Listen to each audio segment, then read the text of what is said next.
শ্রমবাজারে নারীদের বেতন বৈষম্য নিয়ে গত ২০০ বছরের তথ্য পর্যালোচনা ও বিশ্লেষণ করেছেন এবছর অর্থনীতিতে নোবেল স্মারক বিজয়ী ক্লোডিয়া গোল্ডিন।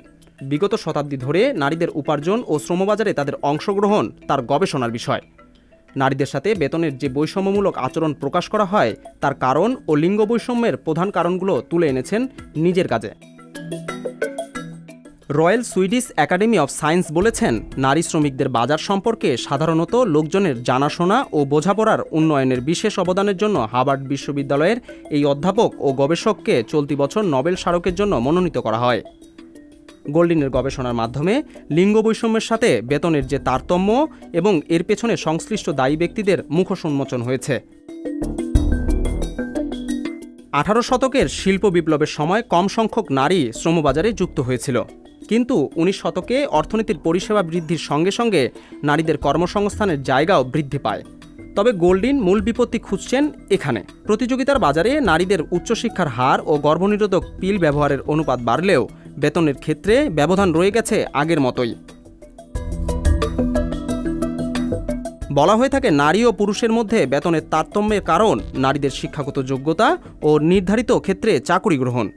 কিন্তু গোল্ডিন এখানে দেখতে পেয়েছেন, সমাজে নারীর অর্থনৈতিক অবদান বিচার বিশ্লেষণের ক্ষেত্রে একটি গুরুত্বপূর্ণ বিষয় হল নারীর বিয়ে ও সন্তান ধারণ। মূলত এই দুই কারণে অর্থনীতিতে নারীর ভূমিকা পুরুষের চেয়ে কম বলে বিবেচনা করেন অনেকেই।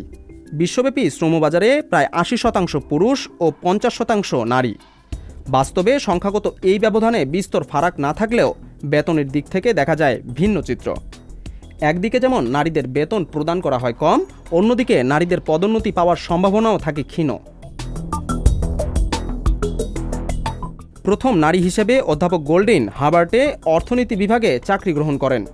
তিনি এক সাক্ষাৎকারে বলেছিলেন, শিক্ষার্থীরা বিশ্ববিদ্যালয়ে প্রবেশের পরও অধিকাংশ শিক্ষার্থীদের ধারণা থাকে অর্থনীতির ক্ষেত্র পুরুষদের জন্য। এ বিষয়ে নারীদের আগ্রহ তুলনামূলকভাবে কম।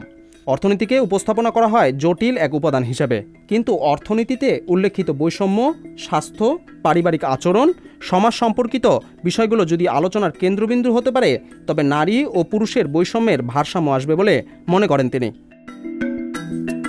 শ্রমবাজারে নারীদের শ্রমিকদের প্রভাবের বিষয়টি বুঝতে সহায়তা করেছেন ক্লোডিয়া। তিনি দেখিয়েছেন কিভাবে এবং কেন সময়ের সঙ্গে সঙ্গে লিঙ্গভিত্তিক কর্মসংস্থান এবং আয়ের পরিমাণে পার্থক্য দেখা দেয়। অর্থনীতিতে নোবেল স্মারক পুরস্কার বাকি নোবেল পুরস্কারের চেয়ে ভিন্ন। প্রথম নারী হিসেবে এলিনর অস্ট্রম 2009 সালে অর্থনীতিতে নোবেল স্মারক পুরস্কার পান, যদিও তা অলিভার ই উইলিয়ামসনের সাথে যৌথভাবে পেয়েছিলেন।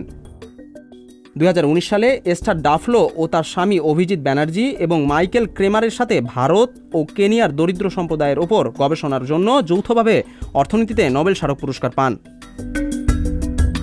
77 বছর বয়সী ক্লোডিয়া গোল্ডিন মার্কিন যুক্তরাষ্ট্রের হার্ভার্ড বিশ্ববিদ্যালয়ের শ্রমবাজারে ইতিহাস বিষয়ে পাঠদান করেন। 54 বছরের ইতিহাসে তৃতীয় নারী হিসেবে অর্থনীতিতে নোবেল স্মারক জয় করলেন তিনি।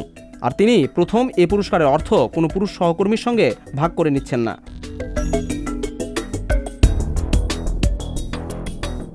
অর্থনীতিতে নোবেল স্মারক পুরস্কারের অর্থমূল্য হিসেবে 1,10,00,000 সুইডিশ ক্রোনার পাবেন অধ্যাপক গোল্ডিন।